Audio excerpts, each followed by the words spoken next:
Hey, hello world. My name is Henry Lucas, licensed clinical social worker, licensed clinical counselor. I welcome you to our first podcast episode by any means. And I'm here with the beautiful and fierce colleague of mine. Sharita Walden. Hey, Sharita. Hey. So yes, so this is our first episode of By Any Means. Bam. Bam. I keep saying it over because what we've been talking about for quite some time now is finally here, right, Henry? Yeah. I can't And believe it. are you ready to do this? I don't know. I don't know. I think I'm ready for us to get out here and make some magical things happen. But am I ready in the sense of how this is going to look? Probably not. Probably not.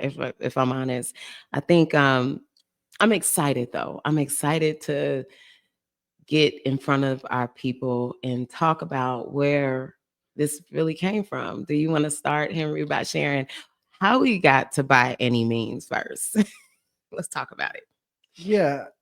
I'm grateful for you, Sharita. I've known Sharita for about 10 years, Mhm. and our paths have just continued to cross. And a couple years ago, I came on to the organization Kentucky Harm Reduction Coalition, um, where Sharita is the executive director. And we have had so many dope Mm. and inspiring and poignant conversations about a variety of topics and lived experiences. And we're here. We're Mhm. here by any means. Um, I think those three words for me describe the state that I'm in, and I think by any means, I think needs to be the attitude Mm. that we all have, especially everything that's going on in our world. That we are very resilient, and that we do always seem to find a way through to the other side. And at the end of the day, it's because that tenacity and that grit by any means. Mm. Yeah. Yeah, we I was just thinking as you were talking about the different conversations, um, the intensity and even just wanting to get people involved in these conversations. Um, we're in Black History Month. Yeah, yeah, And I sit with that because it's always interesting to talk about a month that's designated to share about the influence that Black people have had in America and across the world. But as we sit in this moment together collectively as a country, it's a heaviness.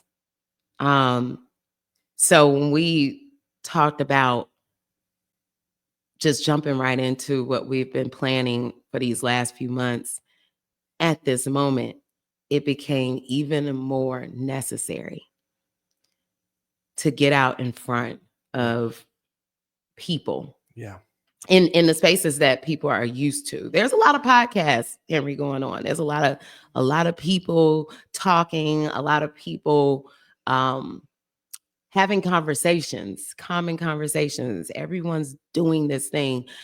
I need people to understand what sets us apart though.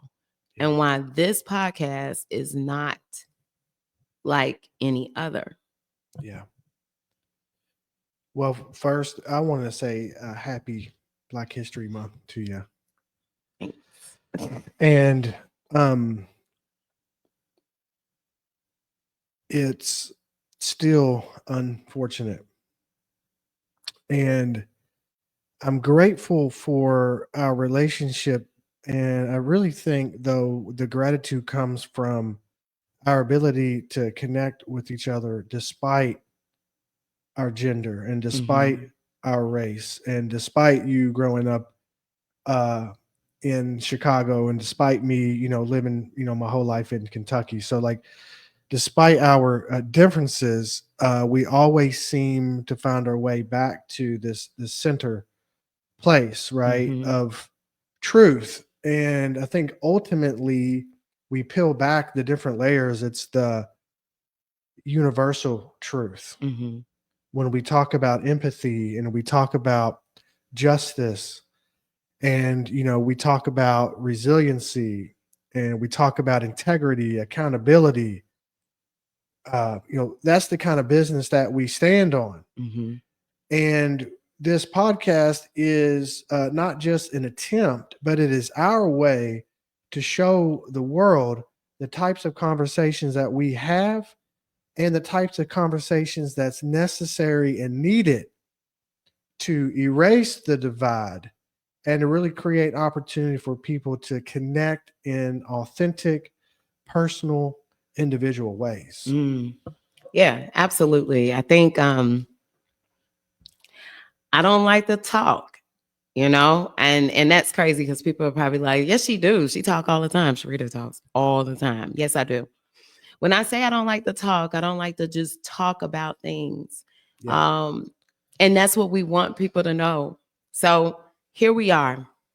It has to be meaningful, right? Right. If I'm going to engage in conversation, I don't do small talk well, Right. right? Because I know my truth, and I know that healing and progression and evolution comes from feeling uncomfortable and talking with each other about the things that we don't normally talk to each other about. Right. Right. And that's perfect timing. It's perfect timing because as we embark on this journey that we're all living in right now, and I feel like we've been having conversations over the last 5 years of we're embarking on these journeys together, all together, living in right now. Um, it's time to sit down and really unpack how we build community and healing. And this is how we do it. Yeah. So many people have asked, Sharita, how do you sit down and have difficult conversations? This is how. What we're gonna do through by any means, through BAM, through this podcast, is actually demonstrate in real time how we do that very thing. And it honestly is not like chemistry. It's not calculus. It's not some super complicated equation. It is complex. It is difficult at times. It is not the easiest thing to talk about things with people who you didn't grow up in their house with them. But is it worth it? It is what I think people are looking for when they're always asking the question, how do you do that? I'm not being inauthentic. I have tough conversations with people to get to the other side of what healing may look like and liberation looks like for me. And I'm not responsible for your liberation, Henry. I'm not responsible for anyone else's liberation. I'm only responsible for I feel and what I put myself in the responsibility of holding is the ability to break down the barriers so that people can be liberated. Yeah. And can access that, right? Yeah. Yeah, that's a good point. And I want to just give a quick shout out to our social media. Feel free to share this. Feel free to like. Feel free to leave a comment or a question if you want to know more about us. If you want to know more about what we're thinking. And this is about to be a hell of a ride that we're about to go on. That we're about to take you on. So. Sit back and we want you to relax, but also to use your critical thinking to really think about how things can be shifted or how things can be changed in your life, in your family, and in your communities. And when enough of us have that mindset, and when we get together, we are unstoppable. Nothing can get in front of us. The thing, though, that creates the disconnect and the separation between me and somebody else is my projections and my judgments Mm. about the other person, about myself, and fear of what someone's going to think of me if I am vulnerable, if I do share my truth. Mm. And that can feel really scary and it can feel really unsafe. And so I think one of the things treated that, in our decade of being in relationship with each other, I think one thing is that we've developed this sense of safety, Mm-hmm. in that, I'll never forget, just a couple months ago, we were standing outside and we were talking, and in very quickly I can move in and out of my privilege. And I Mm-hmm. remember we were talking, and I said something, and you stopped me dead in my sentence, and you said, "Well, that's not what it's like for me." Mm-hmm. And in that moment, I felt a jolt of guilt and shame, and then I realized, it's okay, Mm-hmm. Yeah. right? That we have each other to hold each other accountable, Mm-hmm. right? And I think, without that gift that you've offered me, it would make it so much more challenging to just consider another person's perspective, even if um, they don't look like me, or I don't look like them. Yeah. Yeah. I remember that. Um, and I think that as and just to piggyback off of what Henry said, this first episode is really just giving you this overview. If you just joined us, thank you for joining. Um, just giving you an overview of how this will work for us. It's going to be real, meaning this is not just a scripted time of conversation. Um, what Henry is referring to is most of the conversations that we have every few months, these moments of awareness. And just as much as Henry shared the guilt and discomfort, I too feel discomfort when I have to address something. So I think the fallacy and what people, I think their assumption is that I'm just going to say it straight as off the cuff. And she just says exactly how she feels. And there's not, there's some truth to that, but no, I don't. Um, if I said exactly everything that was on my mind in every moment, I would probably be isolated and by myself. Yeah. Now I have seen you, though. I have seen you say some Well, stuff that wasn't thought through, thought, and yeah. but Don't slide over that. Don't slide over that, Henry. This is the thing.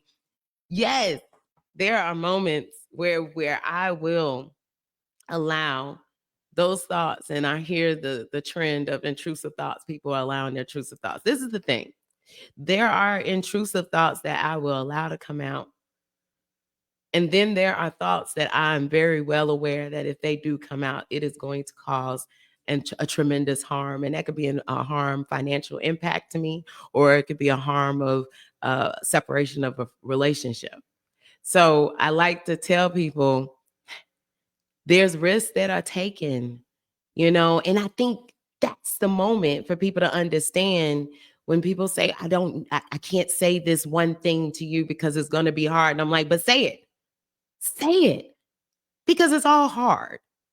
It's all going to be hard.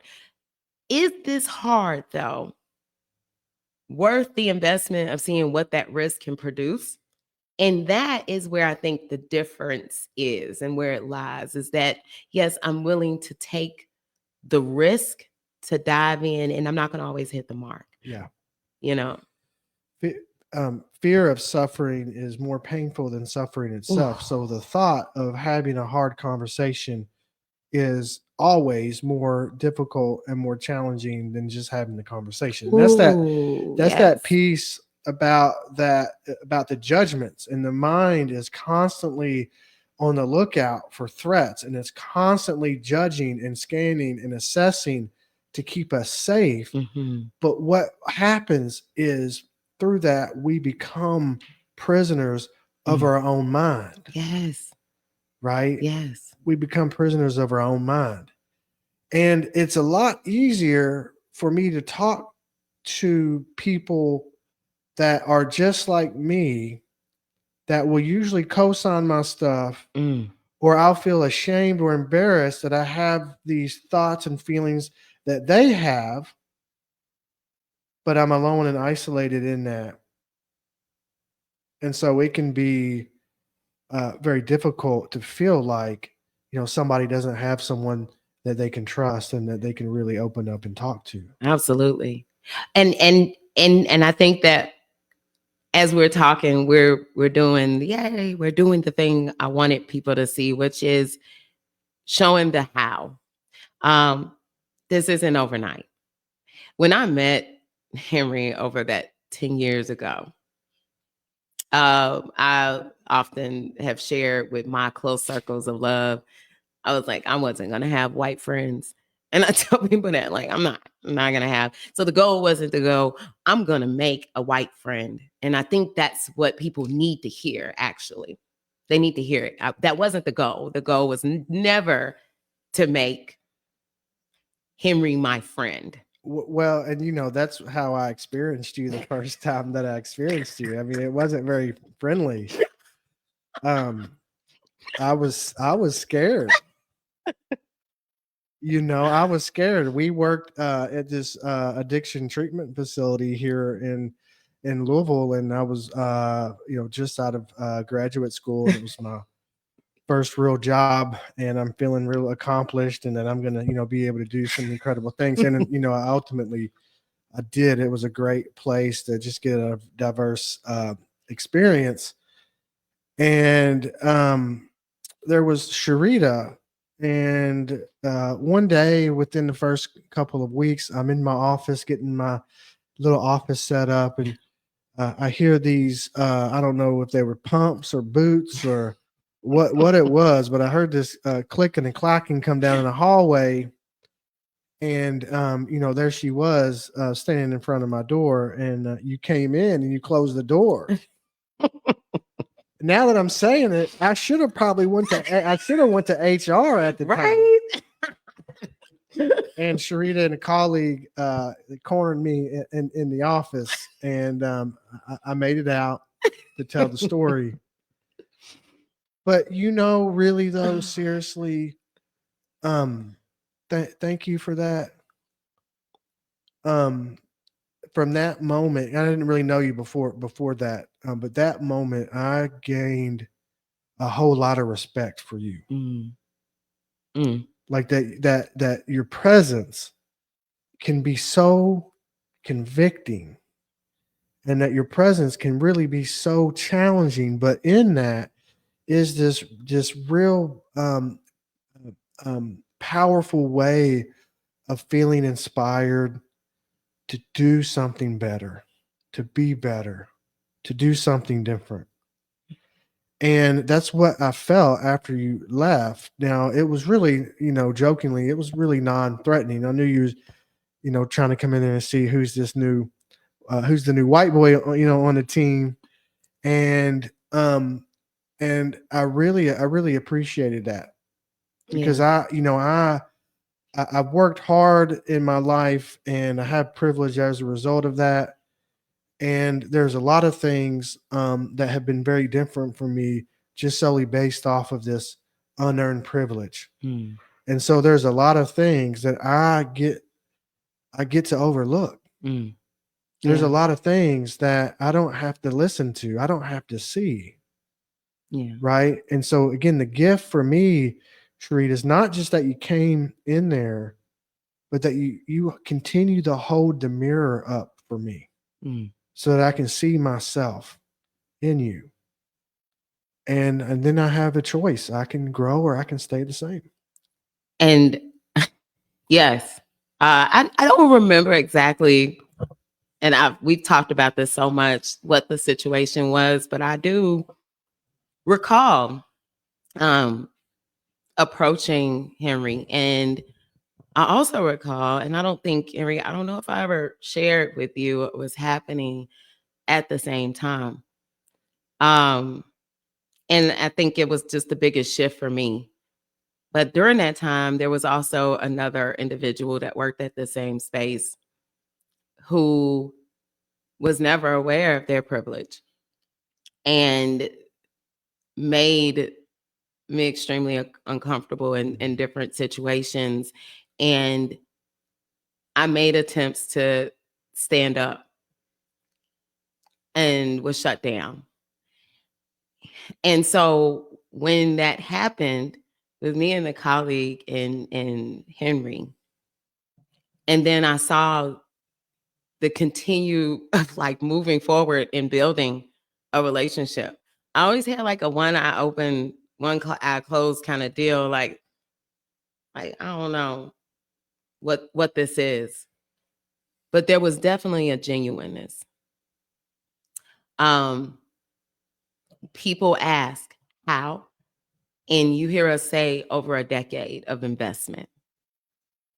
That was not an easy decade. It took conversation after conversation. It took time of even not being in communication, because a lot of people would probably assume that we talk every week, that we've been this consistent in communication, like a constant conversation, but it's not. It's called intentional. And what I recognize as I reflect over the time, and really when people ask me and I unpack it, I say it is the intentional relationship building. It's the intentional, I'm gonna call and talk about the tough question, ask the tough question. I'm gonna try it. I'm gonna take the risk. People who look like me will say, I wouldn't try it. I don't trust. And I say, I agree. I didn't trust. I didn't trust enough to check the assumption though. Yeah. Because I want to see if I'm right. And that I think is the magical thing about the connection and building connections, and even the acronym BAM, as it keeps coming back to me. I'm going to build connection and relationship and healing by any means, and by any means means I'm going to lean into the difficult. I'm going to physically lean into what is not common, what is not easy, and is looking at someone who is supposed to be my natural born enemy. Yeah. And check the assumption. So we're telling people, check assumptions. I don't think people really understand, Henry, how, and especially people who look like you, because they probably like, man, I tried to check the assumption and it comes out like a microaggression.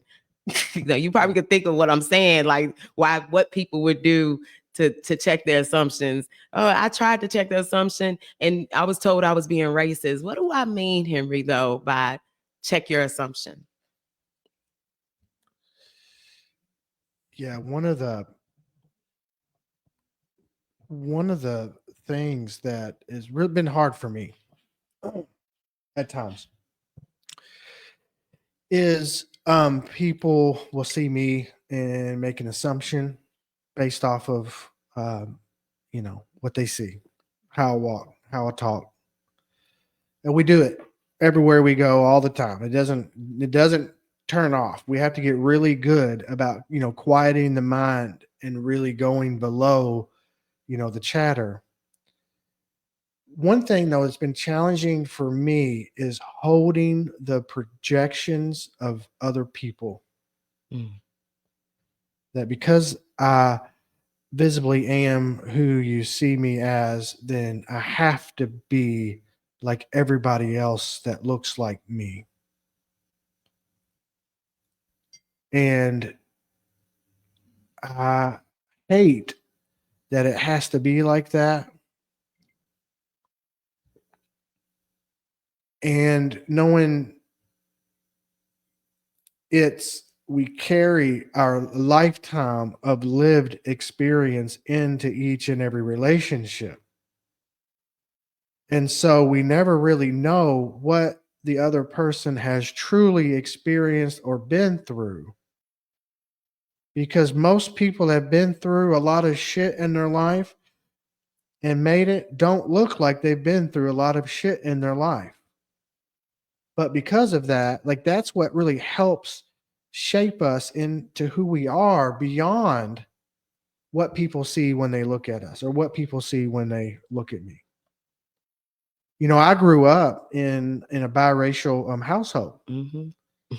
in a very rural part of Kentucky, and so I saw racism, firsthand, and I hated it. The abuse and the name calling and the our property getting destroyed and losing friends as a child because of this relationship that my mother was in. I hated it. And I couldn't see, how that would shape me into having a deeper appreciation for like our relationship. Mm. Because I saw it very, very different, right? Like I would go around, my white family and white friends, and there would be all this judgment, all this exclusion, all of the feelings and stuff changed towards my mother and towards us. I could feel, the tension. And then I would go with his name was Jimmy. He's no longer with us, but I would go around his family. Mm. And I would be in the neighborhood, and I would be the only white person in the neighborhood. And the love and the inclusivity is still something that I haven't quite experienced. So, not can we learn from each other, but the communities that we represent can also learn and teach each other. And I think ultimately that's what we're trying to do here, right? In whatever communities we belong to, whatever communities we are integrated in, how we have to continue to strive to grow and improve those communities. And it means taking down those walls and taking Mm. down those barriers and letting people in. Mm. I I think both and for you, Henry, I want to share and I want people to know very clearly that when you talk about holding those projections, for anyone that appears to come from a community that's similar to Henry's, that's one thing that I've always appreciated is that Henry was is aware. Um, it reminded me of a moment where we were invited to speak on a panel. Well, I wasn't. I wasn't invited. I take that back. I wasn't invited yet. But Henry reached out to me and made me aware that he did put my name as a recommendation for this panel and was expecting for me to be called because he recognized that there was no one on this panel other than majority were white men. And Henry reached out and said no, that was unacceptable when he saw the list, and he acknowledged to them and made them aware. And it was in a space that was recognized for a Black hero. Mhm. Hometown, great. Hometown great. And I said, that's what I'm talking about. That's what I'm talking about. It is effort. It is an actual intentional effort to sit back and say, I am fully aware that this is who I present to be to the world. And because I'm aware of that, I'm going to walk in and know that that's what's seen. And then not only am I going to acknowledge it, I'm going to do something with it. That relationship building, it continues to build the trust, because this is the thing, you all, who we look like I'm never going to wake up and be a white woman. If I did, we going to be rich, because something ain't quite right. Like I don't know what would have happened, but I would never wake up and become a white woman. And Henry is going to be, he was born and by his parents, and he looks like his parents. And so this is who he is on the outside. There are still parts of me that question and have to deal with my own stuff from years, from my generational stuff, my family, all the stuff I grew up with. So I'm still working through things that will come up daily. So it's my job and my responsibility to continue to check in with the assumption. And it happens. Oh, we have moments where it's like, hey, you could have called me. You could have called me and actually said something. It's like, my bad. You're right. I allowed that stuff to come in again. So it takes work. This isn't an easy work, because that's what I think people walk away with. They're just like, oh, well, that's nothing. And I think too, it's important that we can't take none of this too serious. You know, and I remember a few months ago, we were strategizing and having a team meeting and doing our, just really in that space and doing our thing. And you looked at me for an answer. Mm. And remember, I looked at you and I said, I'm not a white savior. Yes, he did say that. And I don't know where that came from. It was totally appropriate. And from that, I think that you were able to see some of that programming still very subtly, how it can get enmeshed in the dynamics of of relationships. Mm. And it wasn't that I was offended. It wasn't that I felt that you were trying to play some game. It was like this awareness that I had, and I brought it to our attention. We kind of laughed about it, and we kept it moving. Mm-hmm. So I think like that's the important thing, is to not take these things personal. Right. To not be overly serious about it. I think it's personal. I think, because you said not serious, I think, because I know some people probably laugh because I take so many things serious. What did you say? My heart is about justice. Henry can tell when justice, he started texting me, breathe. And now I got people in my circle of love texting me, breathe all the time. Like, I shouldn't even told them you did that, honestly, because now I got people who actually do it for me. So I hear it all the time. But it's the personal. Yes. It's that personal piece, you guys. Like, that in itself, is one of the key. If you really are like, how, especially right now, because right now it is easy to divide. We got a lot of reasons to say, I don't want to talk to a friend of mine who's been a friend of mine for 15 years now. We got so much happening, so many distractions, so much to be angry about. And rightfully so. There's a lot of hurt happening right now that's hurting parts of our communities and our friends. So this is impactful. How do we do it? It is the not taking it personal. It is the, hey, I want to check in about something that happened, or I want to step back and not touch this right now because my feelings are sitting heavy on my heart. And right now is not a space for me to be able to have that conversation with this friend who right now is an image of something that is hurting me. Did you hear what I said? Especially Black people. There are conversations that I don't have with Henry right off the cuff. Mm-hmm. Not yet, because there's an image that Henry has that he cannot excuse. And I don't expect him, because that to me is in relationship. I don't expect him to excuse who he is out front. He can't say, I apologize for being white. Who does that? That's not even real. I don't want a friend like that. But what I do is say, this is not a conversation in a space that I can have with someone who's right now an image of the very thing that I feel hurt by.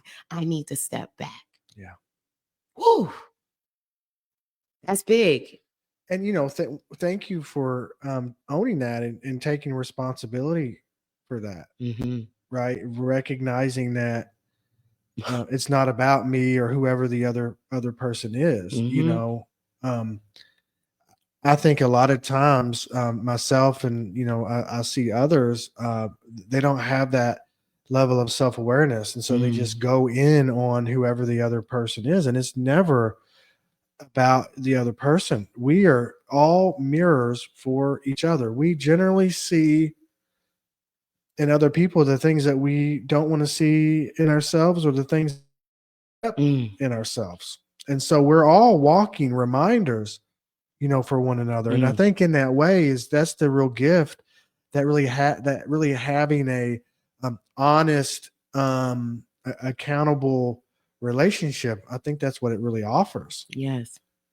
Yeah. I recognize. I remember I did that. I had a whole lot of apologies to give out when I made my comment about Black men, and it was so many Black men in my corner that I have established a similar relationship that we have, where it hurt.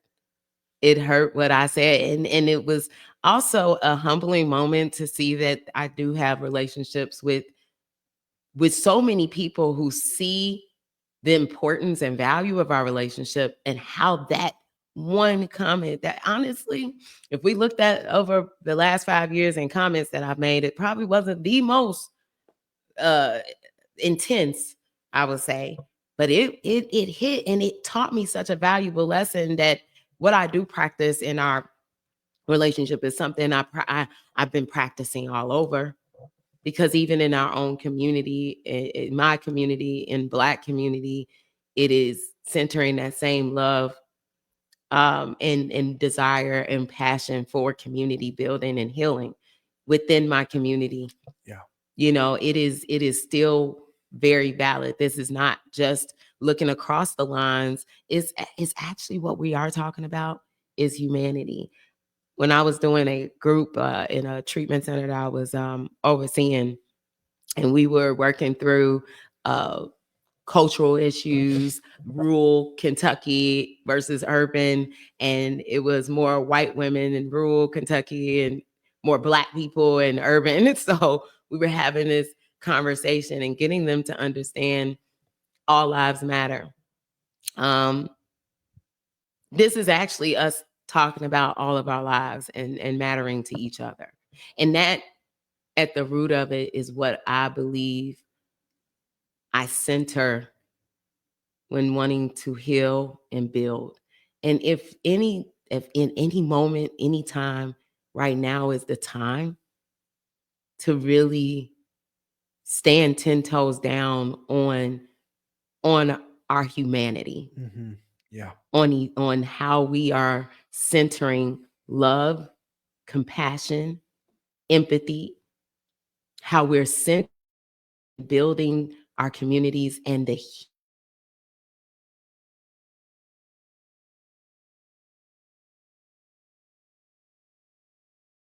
conversations, the healing that we need if we want to get on the other side of this thing, right? It starts here. It starts right now.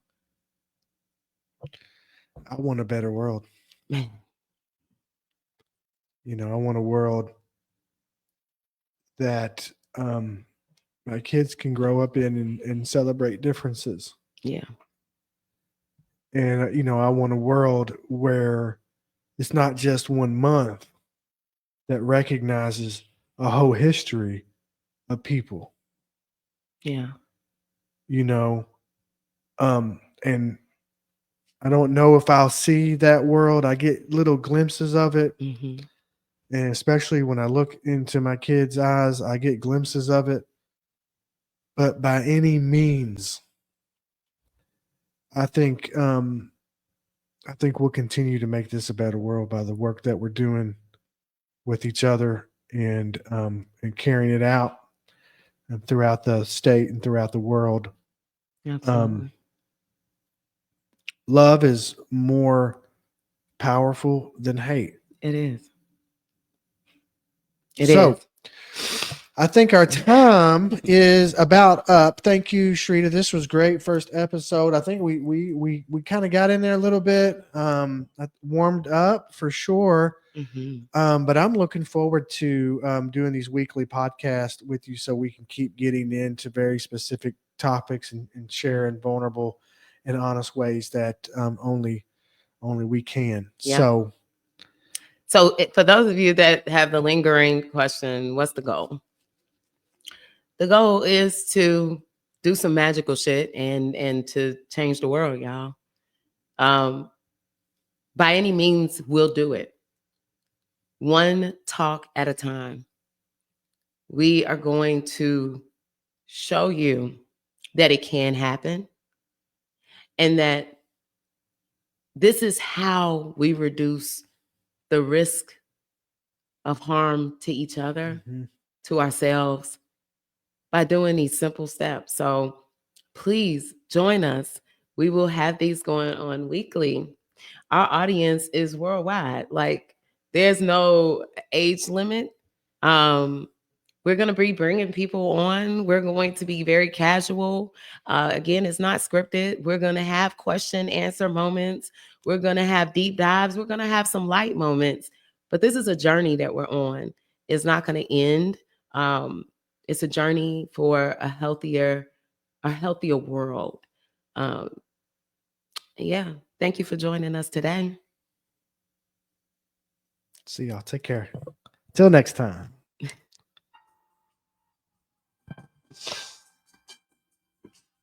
Hey. I hope. Yeah, you took that off, right? Because I was stretching and everything.